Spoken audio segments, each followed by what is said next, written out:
To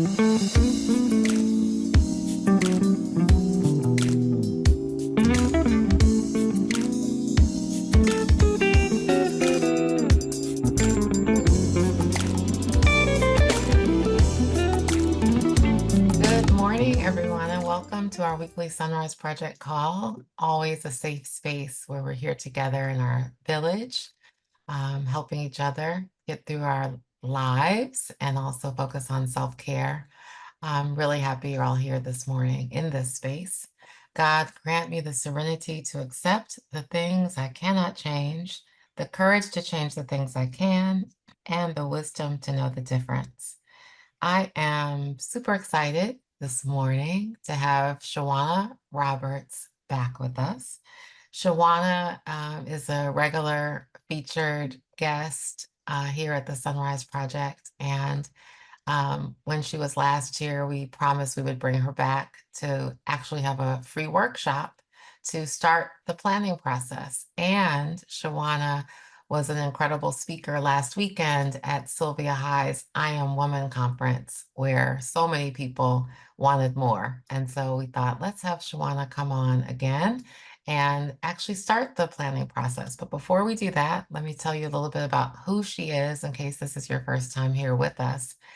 Shewonia Roberts is a process and design engineer who spends her days in Charlotte, North Carolina, designing products and services to solve business challenges for top Fortune 100 companies. She also serves on the board of an intercontinental dance theater company and an organization providing mentoring and hair consultations for girls experiencing hair loss due to a medical illness. For those of you who have been here, you know that Shewonia and I have been friends for quite a long time. We met in Texas when our children were very young, and we have been friends ever since when she moved to New York and I moved back to DC. And here we are again together. So Shewonia has shared her journey about caring for her mother who has Alzheimer's, which is an irreversible disease that slowly destroys memory and thinking skills, and eventually the ability to carry out normal day-to-day activities. And so this book was started out of a conversation that we had here at the SonRise Project, where Shewonia very vulnerably shared her story about her dad and her mom and the need to preserve our habits, our practices, our wishes, and those of our loved ones as well, so that we can make the journey easier for ourselves or for our children. So with that, I'm going to turn it over to Shewonia and say, welcome. Happy you're here again with us, Shewonia. An amazing job last week again at the I Am Woman conference. So phenomenal. So I'm turning it back over to you to tell us how to get started. And for anyone who may want to purchase the journal, the workbook, it's available on Amazon. It's also available on the SonRise Project website with a link to purchase it there. But you don't need it. If you don't have it today, that's perfectly okay. The information is still valuable, and you can jot it down in your phone or on your computer or even on a piece of paper or a journal. So with that, welcome, Shewonia. I'm turning it over to you. Thank you, Kelly. It was great to see you last weekend. As Kelly had talked about, we've known each other for a long, long time, but we have not seen each other in a couple of years. So it was great to hang out with you. It was great to hear your story as well at the I Am Woman conference, Peace, Power, and Purpose. So I walked away really walking in my purpose and knowing that kind of sharing this message and this story is what I was meant to be. And like I talked about on that Sunday, my transition of my father kind of led me here to this path. So before I get started, I just want to acknowledge and recognize those people who may have been influenced or impacted by Helene. I'm in Charlotte now. I moved to New York City, from New York City to Charlotte about 1.5 years ago. And I know a lot of people in this area were without power. So definitely hoping things are going well and everyone is safe in the community. And thank you for joining us. Before I get started, I want to share with the community on August 3rd. Well, let me step back. My mother is the oldest of 9. She has 5 sisters and 4 brothers.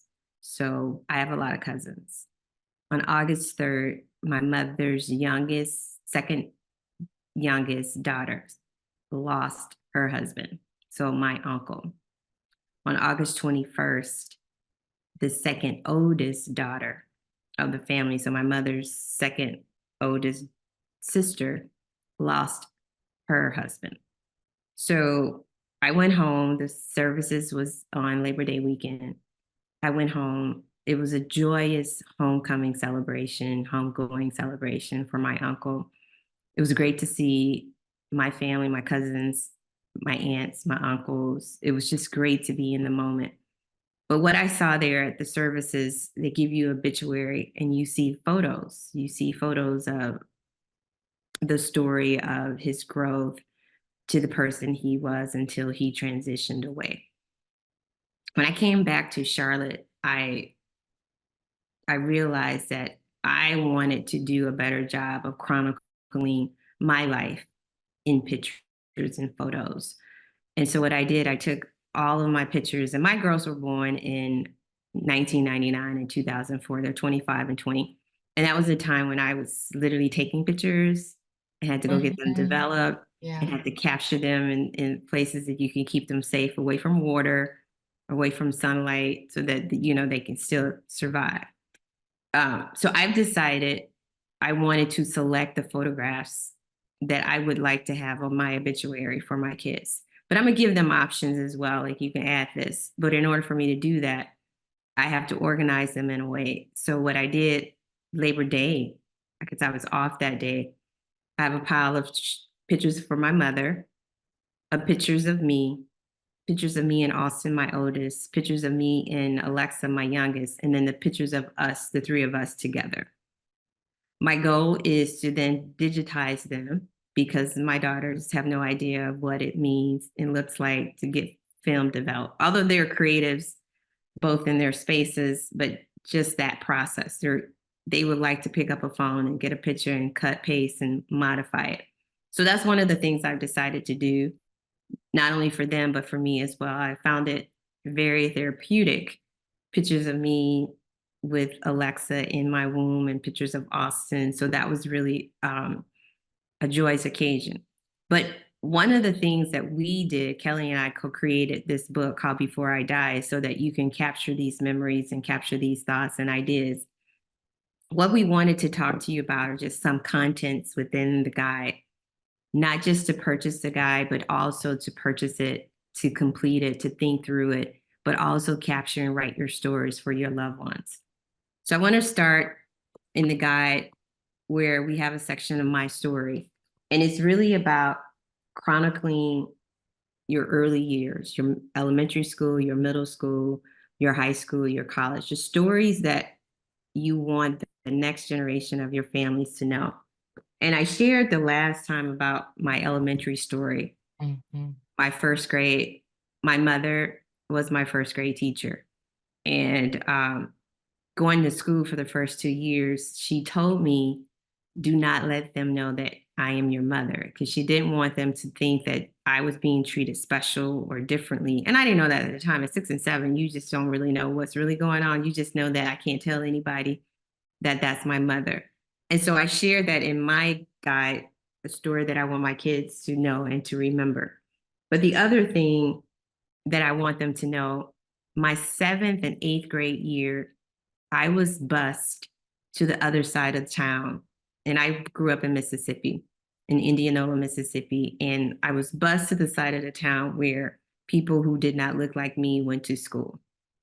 And I didn't realize that at that time, but all of my teachers, my first grade teacher up until 7th grade, looked like me.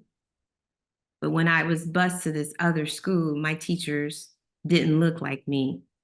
And they lived in a different part of the town across the railroad tracks from me. And I want my kids to know this. Like, I want them to know, like, this is the environment my mother grew up in versus how they grew up in New York City, where there's a diversity of people and thoughts, music, languages all across Mhm. the time. So when you get your guide. If you have your guide right now, it's page 9. And we asked the question, what is your middle school? Where did you go? And it's not just about the school. It is about, what do you remember that kind of changed your life or changed the trajectory of your life, or is different than how your kids, your loved ones, or someone that you knew grew up. So when you think about these pages, don't just think about capturing, oh, I went to Carver Elementary School in Indianola, Mississippi. I went to Carver Elementary School, and my mother was my first grade teacher. And for the longest, my classmates had no idea that she was my mother, and I had to call her Miss Roberts. So think about those moments, those critical moments. And again, not just the place and time, but what was special? What do you remember? And what do you want your loved ones to remember about that time? So Kelli, I don't know if you started completing that or thought about it. That's something you want to share? I did start doing that, and it was really interesting because as I was doing it, I was thinking how my children have no idea about any of my background and how what a blessing it is. I was also to have this written down, but I was also thinking about how Chris did a project with um, my mother-in-law, Dram. It was like first grade or something, maybe third grade, and he had to interview her. And by him interviewing her, to your point, the questions were like, what did you like to do growing up? And she's like, I like to climb trees. And I like to, she was sharing all these things that no one knew. And by him asking those questions for a school project, it basically became her obituary, which was so much easier and so beautiful and so personal and intimate and personal and touching versus when you had to plan your father's funeral. I was very heavily involved in my father's funeral.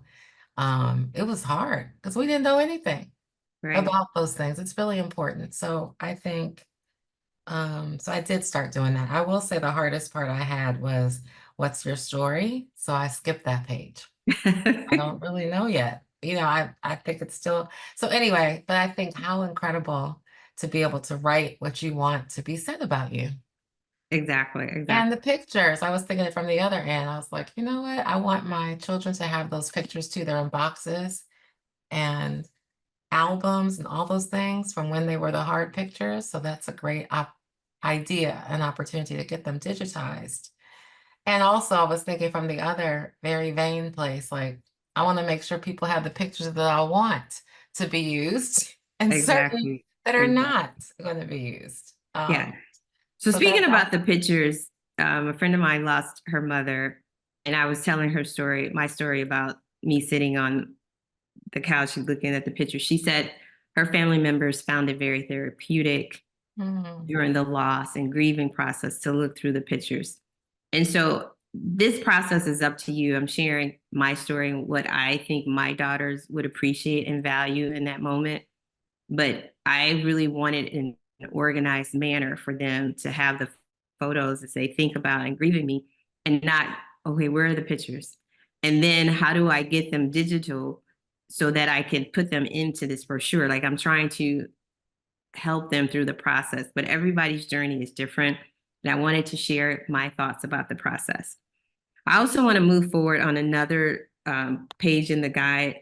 It's called My Habits and Preferences. So I shared on this podcast before, and I'll tell you again. In 2019, my father had a severe asthma attack, and he was actually in ICU for 10 years, for 10 days, 10 days.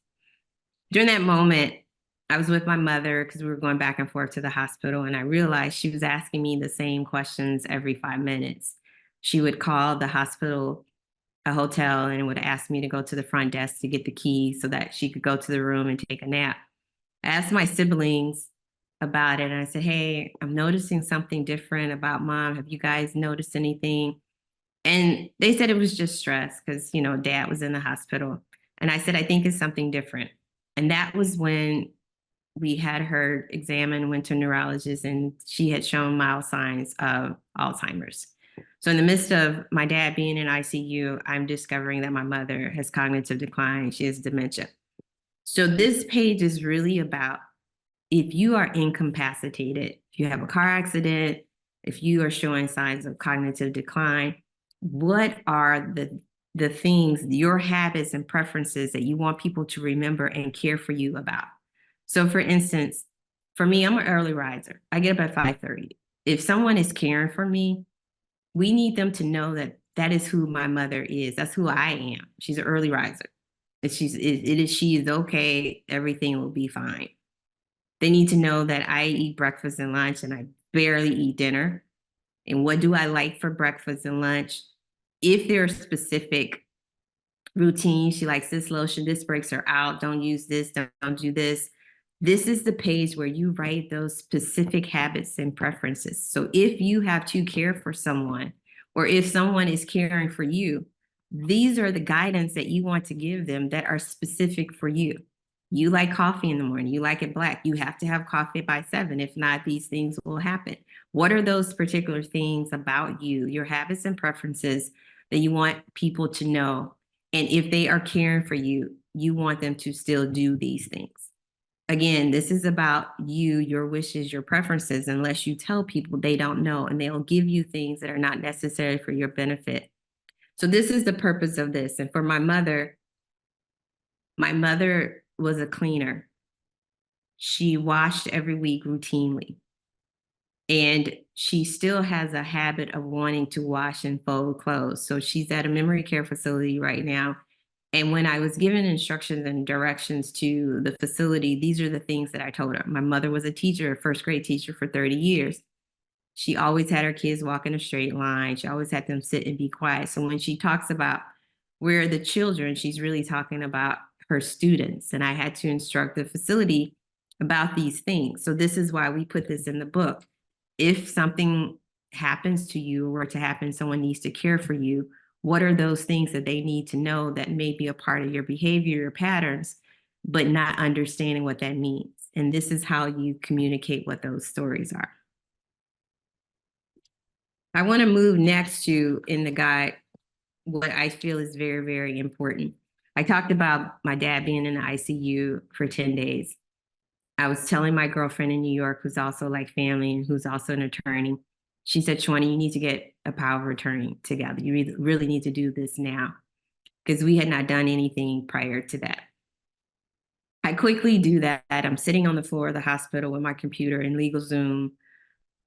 They recommend you do a power of attorney for your financials and the healthcare, do two separate.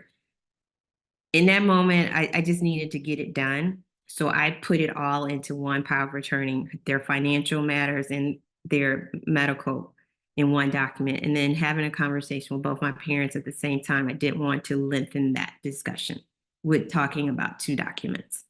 So I pulled it all together, and we all came together. We talked to our parents and said, hey, we really feel like we need to do this in the event that something happens and we need to speak for you.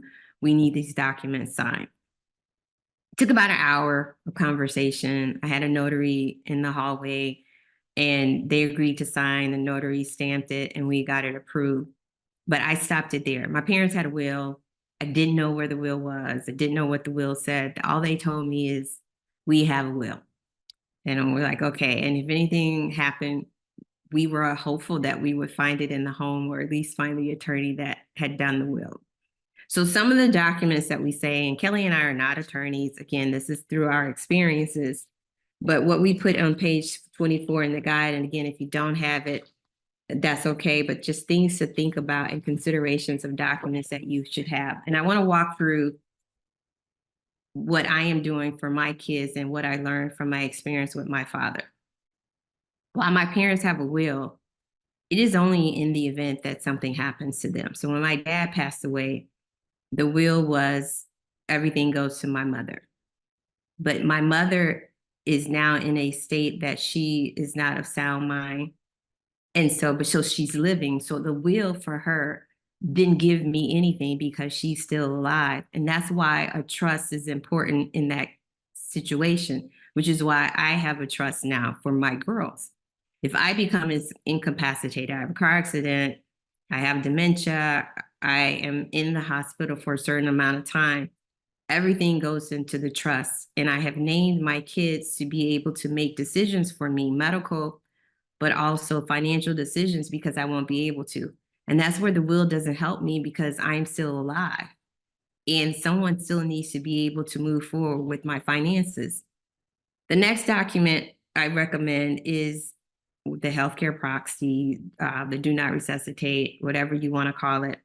Um, my mother is in a memory care facility, and one of the documents I had to sign for her is a DNR, do not resuscitate. And they asked me, if anything happened to your mother, what do you want us to do? I got to tell you, that was a decision I didn't want to make. And so I would have rather have a conversation with her to say, okay, what do you want to do? Do you want to be on a breathing tube? Do you, if your heart stops, do you want us to resuscitate versus me making the decision? So I actually got a call from the facility. They had rushed my mother to, it was a 911 call. She couldn't breathe. And they said, you have a DNR in place. If anything happens, we are not going to resuscitate. And I said, wait. What is happening right now? Because at that moment, I really didn't know what that meant when I signed it until it really, really happens. Mm-hmm. I'm sorry, excuse me. That's okay. And so what I'm telling this audience right now, you have to trust yourself and your wishes and your guidance, and you have to give your kids, your loved ones, what it is you wish them to do for you versus them making a decision, because it is really hard. And a lot of times we make the decision based on what we want and not what they want. And I didn't have an opportunity to ask my mother, like, what are your wishes? What do you want? And I'm making this decision for her, which is in some essence not fair to me and not fair to her. So that's why we have this in the guide. Important documents for you to consider, for you to think about. And it's, again, it's your will. It's your living revocable trust.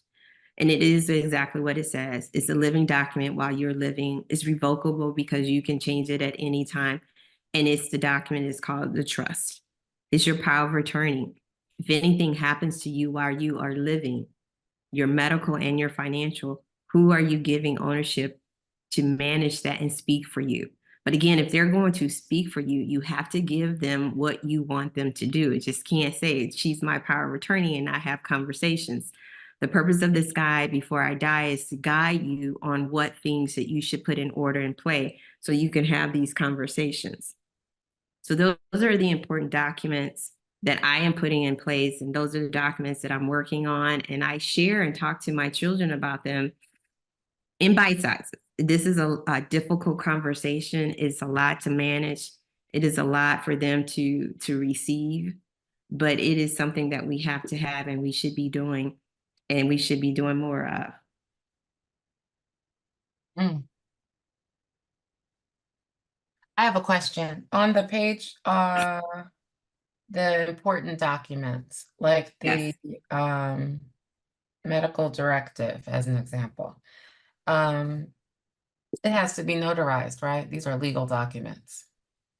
Yeah, again, not attorney, but yes, for what I did for my everything had to be notarized. That's why if you are incapacitated, if you are going to be, if you think you will be, or your parents will be, dementia, Alzheimer's, they have to be of sound mind to be able to sign these documents and agree to that.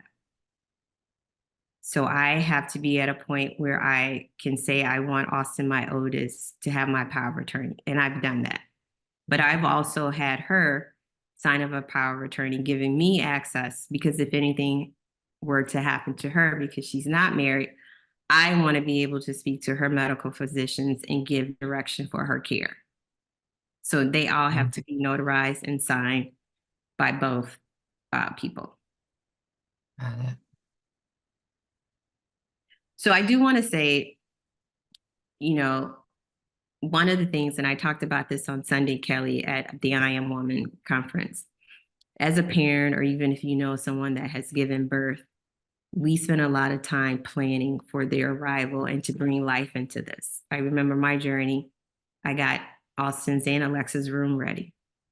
We discuss names. If it's a boy and a girl, what do we want to call them? I talked to my doctor about my delivery preference. I talked about my pain management, what I want to have happen, if this, if this, if that. And it was a gift. It was a gift for me so that I am prepared and not anxious because I've thought through these scenarios. But it's Mhm. also a gift for the life that I'm bringing into the world. So they are coming into a world where I'm spending more time with them versus the things that I have to do to care for them. And so if we know we're going to die, and we do know we're going to die, why not plan for it? It is a similar structure and cadence that we do for bringing life into this world that we should be doing in transition. And I know this is a hard conversation, but if we are to be at peace with this conversation, we have to come to the realization that this is going to happen to all of us. In the moment that my father passed away, it was at the back end of COVID. It was a very difficult time. You're trying to grieve, and I'm a daddy's girl, the loss of a parent. At the same time, my mother has dementia, and I'm trying to pull everything together and find out where everything is. And in that moment, I didn't have time to grieve. I didn't have time to stop and just think about his legacy and his memory because I was in go mode of trying to do and care for everything. And it was in that moment I said, I cannot have this legacy be for my child and my children, my two girls. This cannot be their journey. I know better, so I have to do better. And I'm not saying that I am going to capture everything, Kelli, but what I do want to capture is at least 70% of the things. So in that moment, they are honoring the life that they had with me versus where did mom put this? Where is this? Where is that? What does she want? What is her wish? What does she want to do? No, it's here. It's all right here. Baby girls, you will be fine because I have my songs, I have my scriptures, I have the manner in which I want things to happen. So they have my plan. And all I literally want them to do is to celebrate my life. And I said this on Sunday. I want them to play music, if at all possible, have dancers dancing and celebrating and rejoicing in the life that they had with me. That's what I want. That is my journey for them. And part of my mission, again, I talked about this. My dad's transition has given me more meaning and purpose into helping others just think about and having conversations about end of life planning. We talked about the storm that happened and people were impacted. There were things that you knew before the storm was coming. It's coming in your area. So if you're going to stay home, you have to have your light bulbs, your electricity, your generator, all the things that you will need, your canned goods.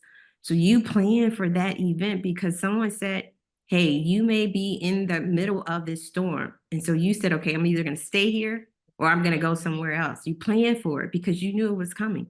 We know that our end of life is coming. Let's start preparing and planning for it. And the purpose of this guide is to help you think through the things you need to capture in order to do that and to leave your loved ones without guessing, but leaving them with understanding your wishes. Yes. And getting their wishes captured too, right? If we are fortunate to have a parent, or in some cases both, depending, it's important to ask them or maybe sit with them to fill out this information. Absolutely, 100%. So it works both ways. Yeah. Yes, but even though my mother has dementia, when I do visit her, I will ask her questions, like things that I wish I had known. Like I was teaching my daughter how to drive this summer. And I asked my mother, like, how did you learn how to drive? And she told me, she said, my grandparents were sharecroppers, so they lived on the farm. And she said, I took your granddaddy's old car and I taught myself. I ran into the gates a couple times and didn't hit any animals, but that's how I learned. And then I said, did you teach your siblings? She said, no, they had to learn on their own. And she laughed about it. And, that was something that I never asked my mother. And then, of course, growing up on the farm, when we were eating dinner, I said, well, tell me, what did you grow on the farm? And she said, I love greens and I would plant the turnip greens all the time because that's what I love to eat. And I really planted what I love to eat. And so although, some of the stories, some of the specific things and items I can't ask her, I can still ask her about her journey as a child, and she will still recant some of her memories. So I still do that. I still ask the questions, and you can still do that to capture that. But most importantly, Kelli, are you capturing them for yourself? You have two sons. Most of the callers on here are parents. What are you doing to leave the legacy and build a dynasty for your kids? How are you preparing for this? And we often think 75 and 80, 85, this is the time to start thinking about that. But we need to think about it and care for this over time. Mhm. Do this in a bite-sized step process. And that is why this guide, Before I Die, allows you to do that. It sections it off because there's a lot. If you think about it too, my parents didn't have a digital life. They didn't have a digital community. They weren't on social media.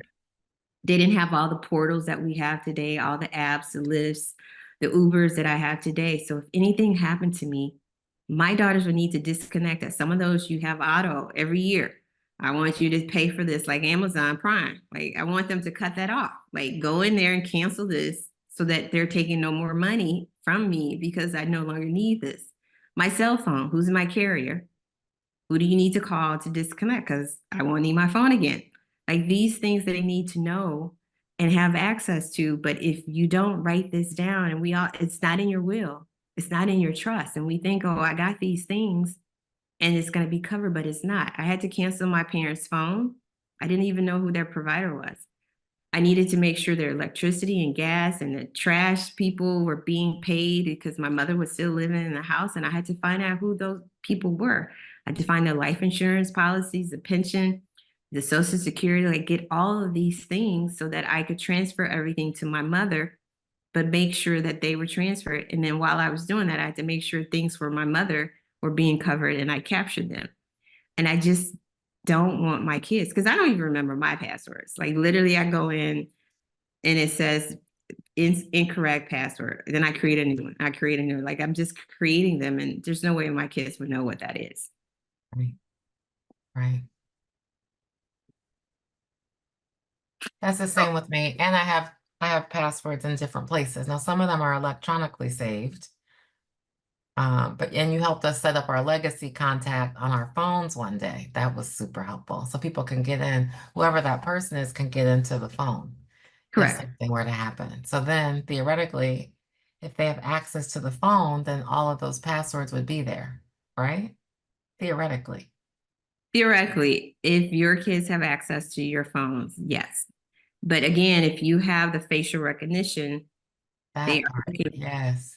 they're looking for your face. So they could get into the phone to find things, but can they get to your account to cancel and close things?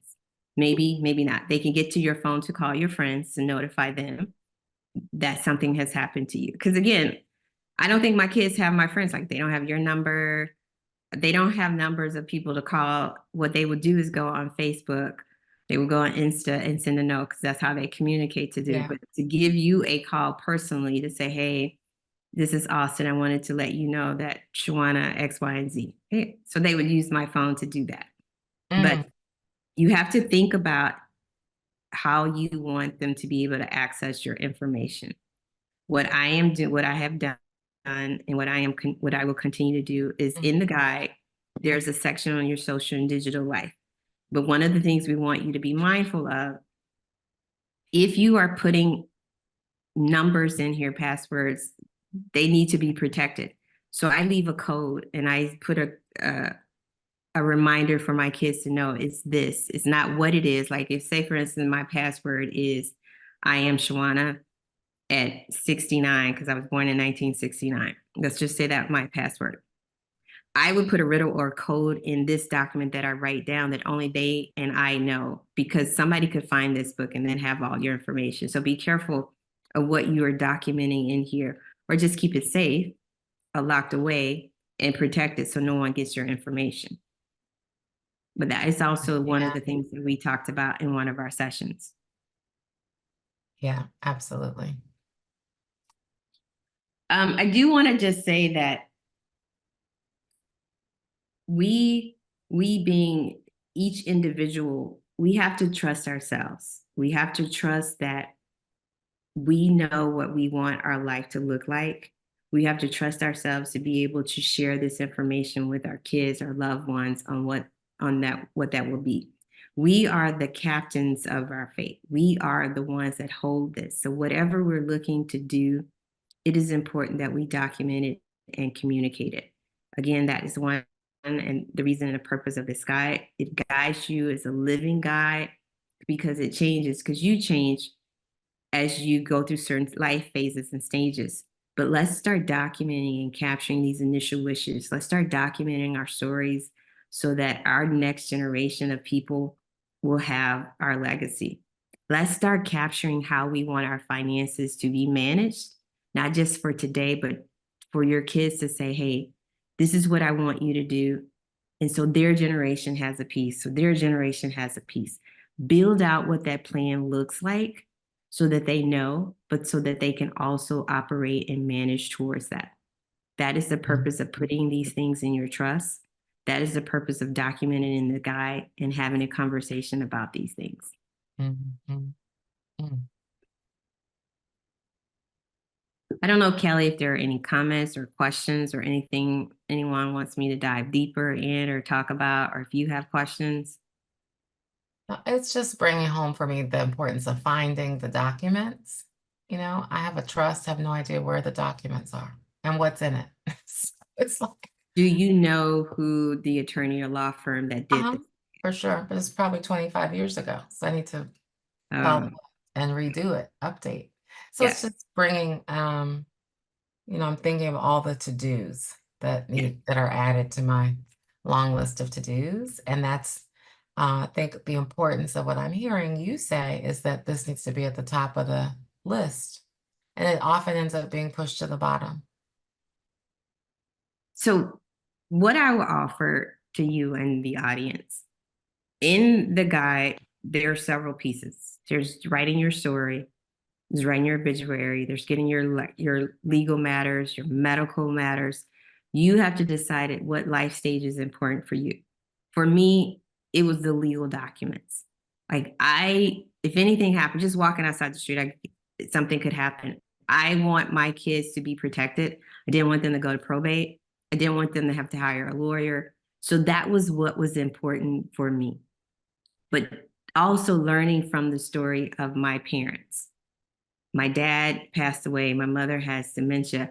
I was lost, literally combing through mail, filing cabinets, asking questions. Where's this? Where's that? Where's that? And that was something I did not want to happen to my kids.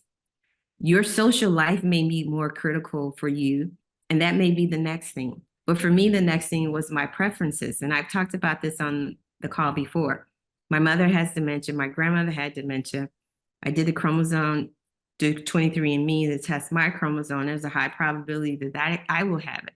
So the next thing for me was, if my girls are to care for me or have someone care for me, here's what I want them to know.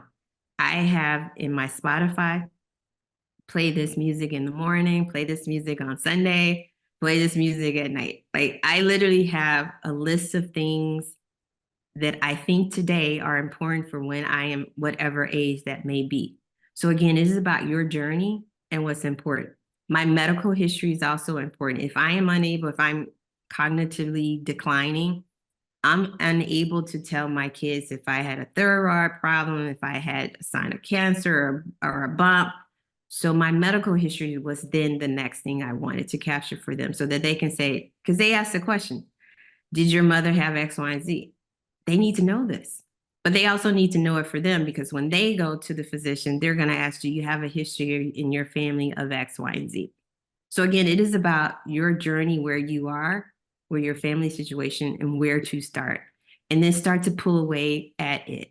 I spend Saturdays and Sundays, maybe 30 an hour, looking at the guide and updating it based on those three things: my preferences, my legal documents, and then my medical. Next, I'm going to social. Then I'm going to all of my portals and my doctors so that they know, here's who to call, here's who I have been seeing, here's who has references and my medical information. But build your path, Kelly, based on where you are and where you think you will be 5, 10 years from here. And that's what I did. It is a lot. It is overwhelming, and it is a lot. And I am still fighting today. Although I built my power of attorney for my mom from LegalZoom, I really thought it was a robust document. She has an IRA, and I have been trying to close that account because I'm consolidating everything for her for 2 years. They said that I did not specifically indicate in my power of attorney investments accounts.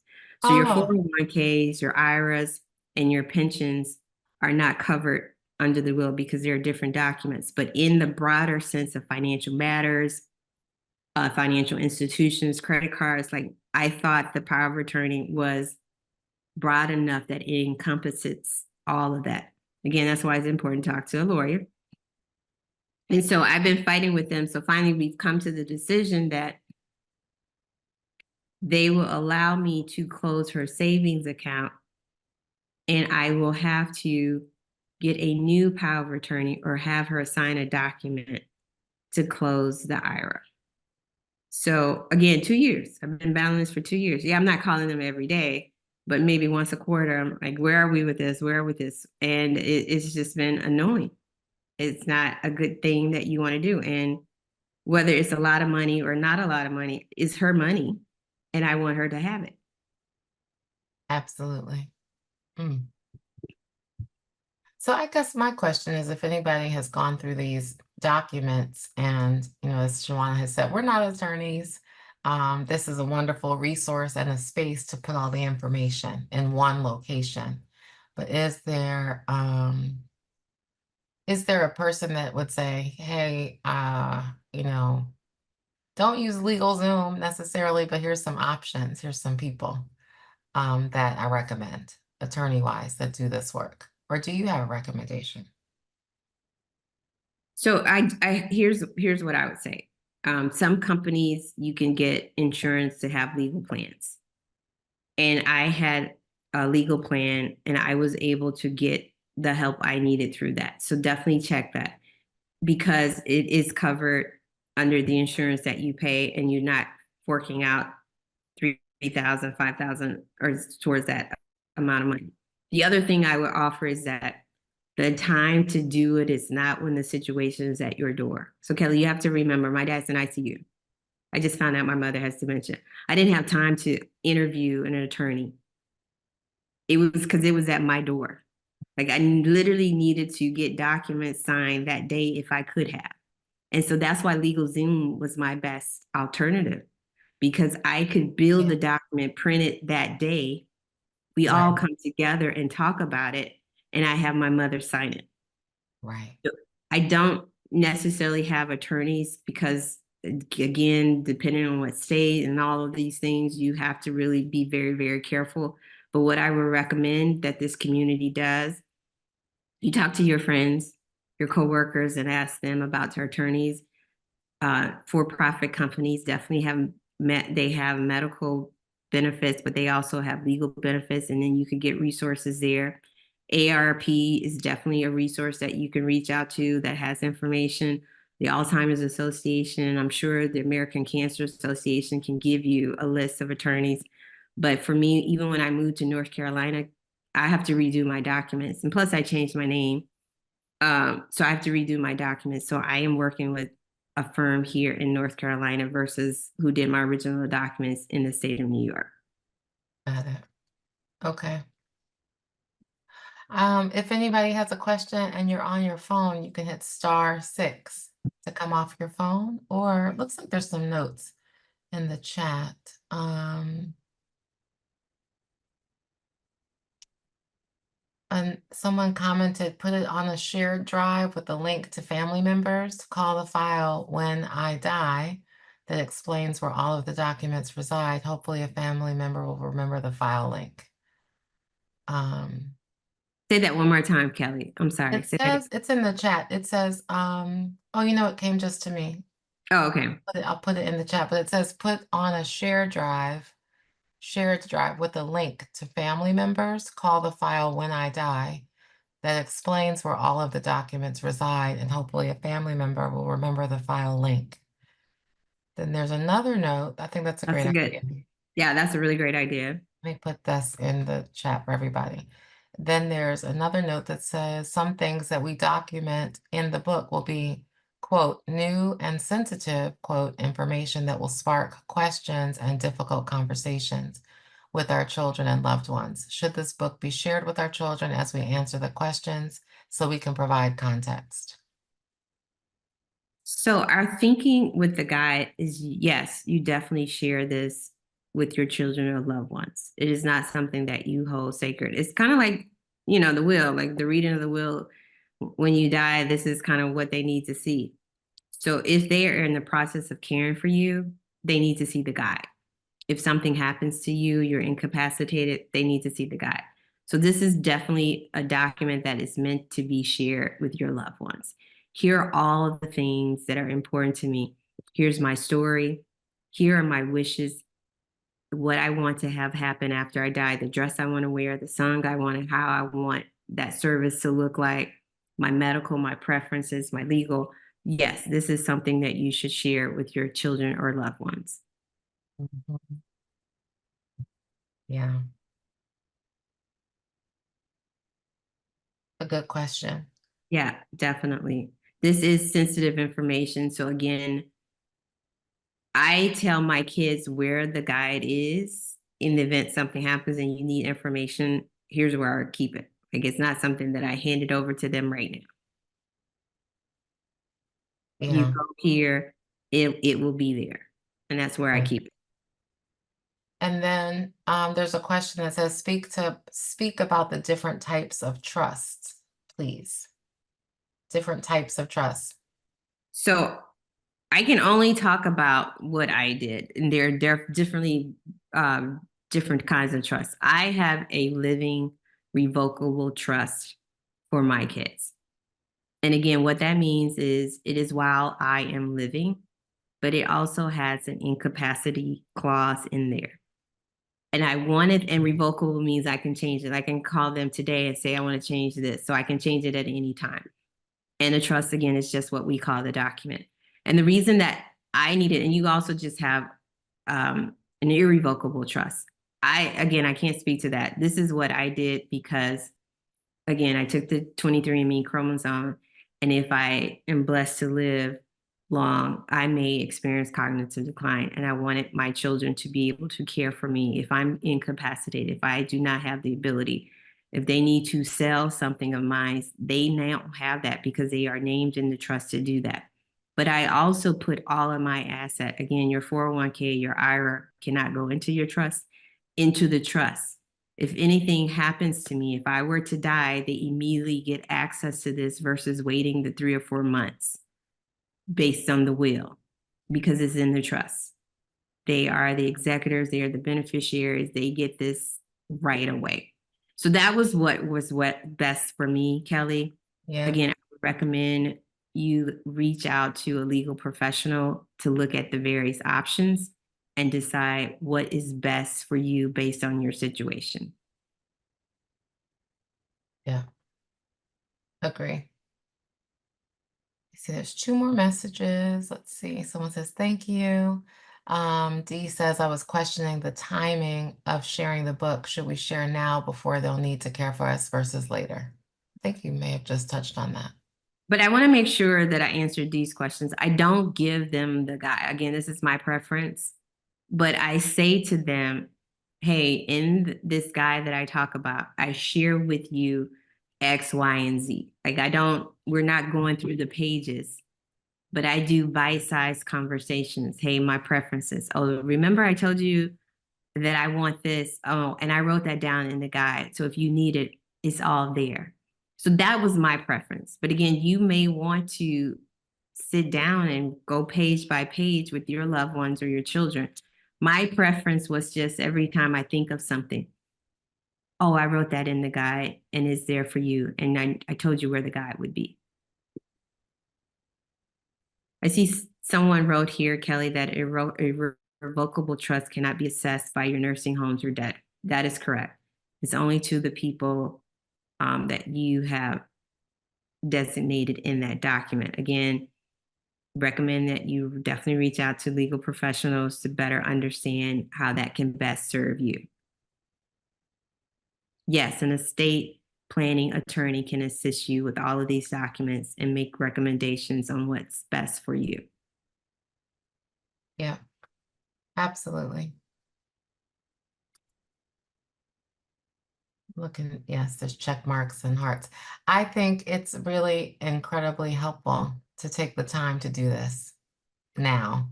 And like you said, some of the pages are difficult and you really have to think about them.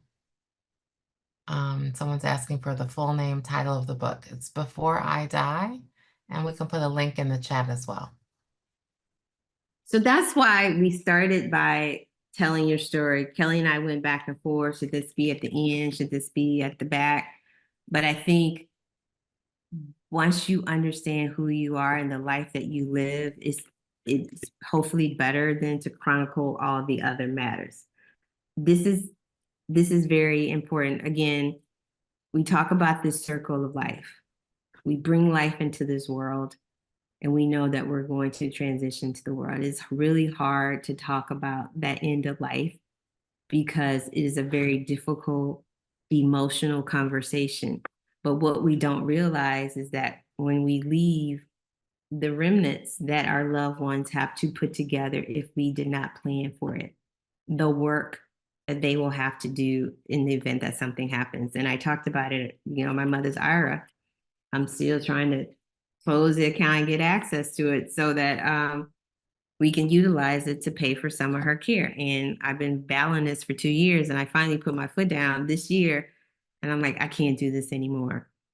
We will have to pursue legal actions, or I need you to just release it. Like, I really had to just put my foot down because it's not a conversation I want to continue to have.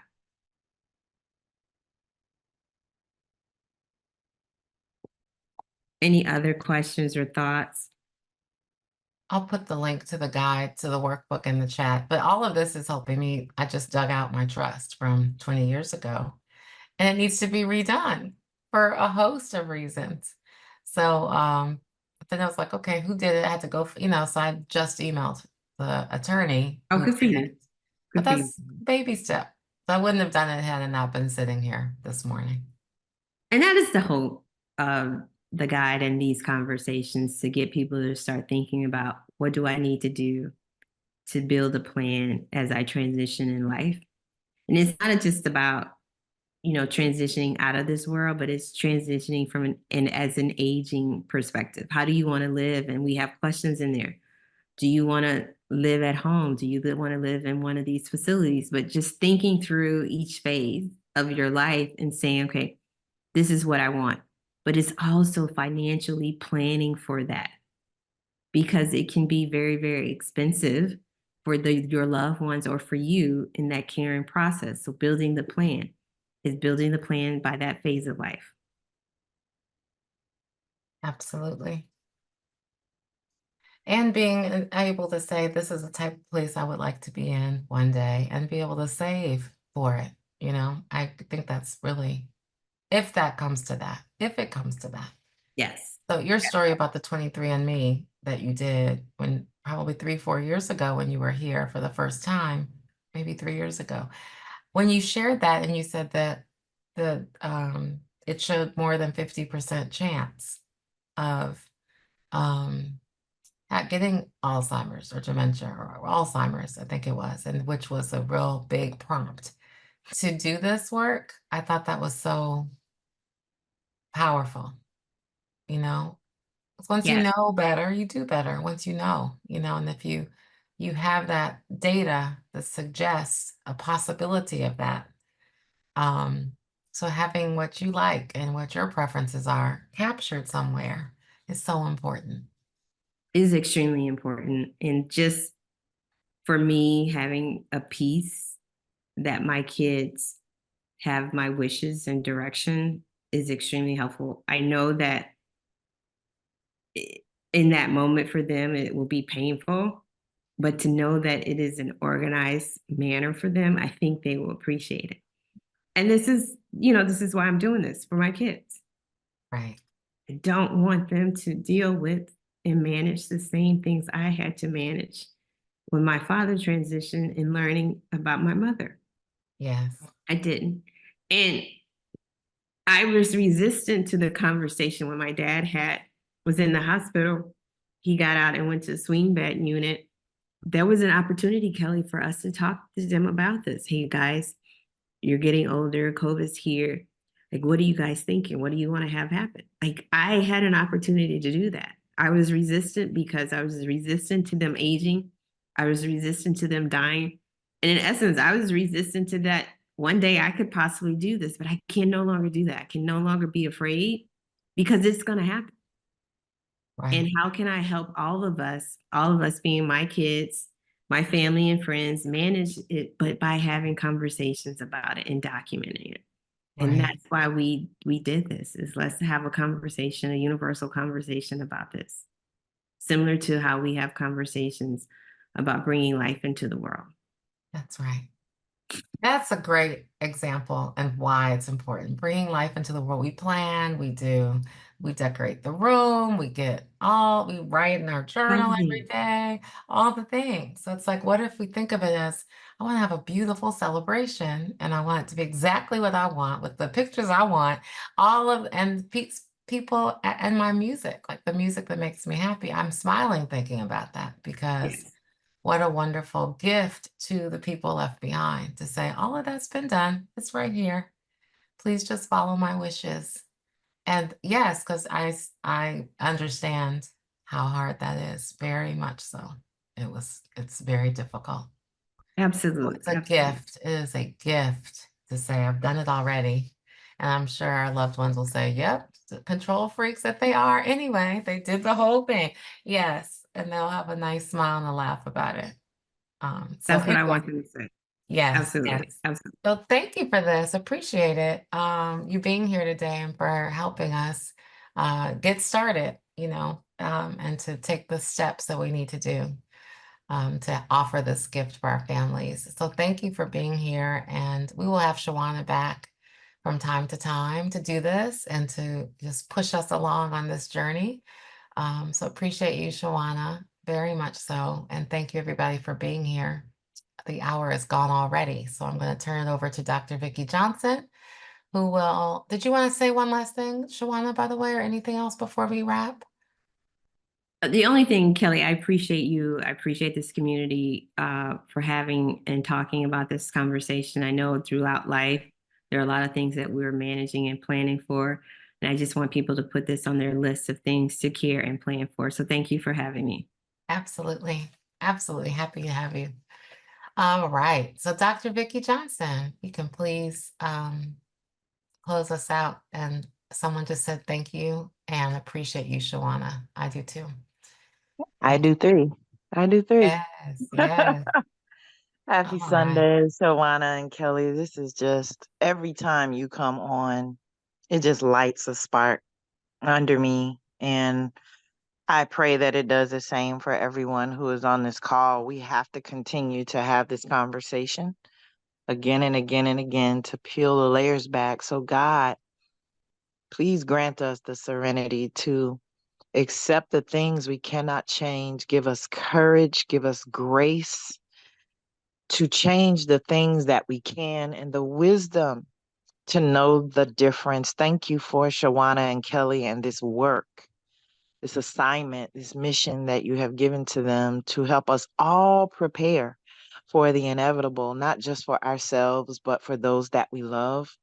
So, God, we thank you that even now, this book will go around not just our communities and our families, but around the country, even around the world. We thank you for the wisdom and the resources to even put this together. And we're grateful for grace that is sufficient, for favor that surrounds us, and for brand new mercies every day that give us the energy and the insight and the strategy to share such important information. Now, bless us as we go further into this day, this week.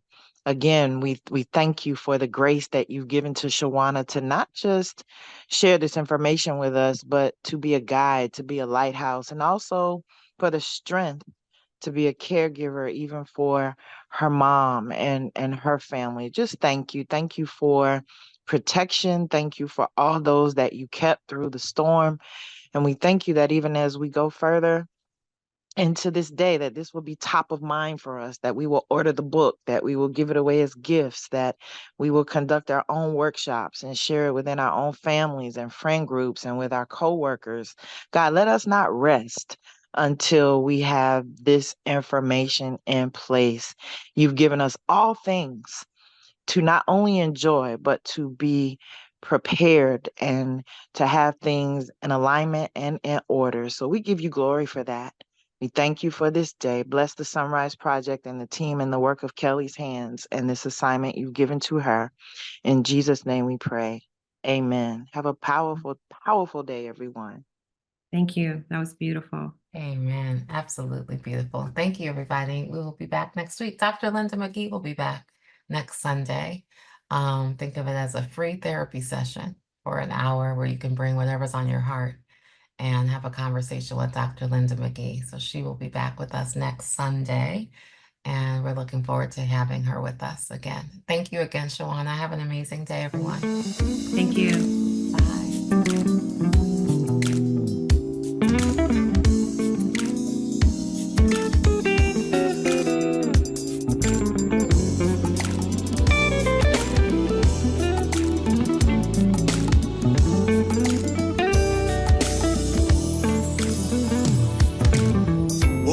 This morning, sun was shining, looked out my window, saw my good day coming. It's been some time since my good day's been on my mind. I hope it's here to stay. I don't need another yesterday. My good day helps me sing a different song. My good day brought that job that took so long. My good day blessed me with good friends and family. I hope you get your good day.